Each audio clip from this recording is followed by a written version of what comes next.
آپ جانتے ہیں کہ پوری دنیا میں سب سے زیادہ بارشیں کولمبیا میں ہوتی ہیں 3240 ملی میٹر، اور پوری دنیا میں سب سے زیادہ بارش ہونے والے ملکوں کی فہرست میں پاکستان کا 145واں نمبر ہے، اور جہاں سب سے زیادہ بارش ہوتی ہے ان میں تیسرا نمبر بنگلہ دیش کا ہے۔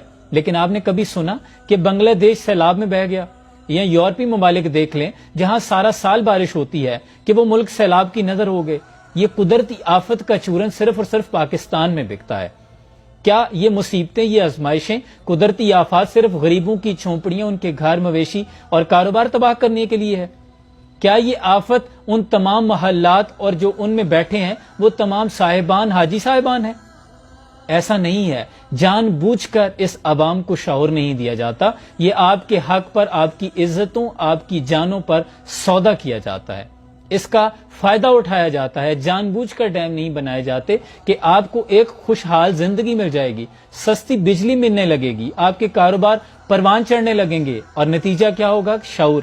جب آپ کے پاس شعور آئے گا تو ان کرپٹ سیاستدانوں کا قتل ہو جائے گا۔ سونے پہ سہاگا دیکھیے کہ کراچی، سندھ، خیبر پختونخوا، بلوچستان اور اندرون پنجاب کے بھی بہت سے ایسے علاقے ہیں جہاں پینے کے لیے صاف پانی کو لوگ ترستے ہیں۔ پہلے 6 مہینے پانی کی بوند بوند کو ترستے رہتے ہیں، زمینیں پانی نہ ہونے کی وجہ سے بنجر ہو رہی ہیں، اور اگلے 6 مہینے بیچاروں کی زندگی سیلاب کے ساتھ نپٹتے ہوئے گزر جاتی ہے۔ بہت سے لوگ لقمہ اجل بن جاتے ہیں۔ لیکن اگر ڈیم بنا دیے جائیں تو زمینیں سیراب ہونے لگیں، آپ کو سستی بجلی ملنے لگے۔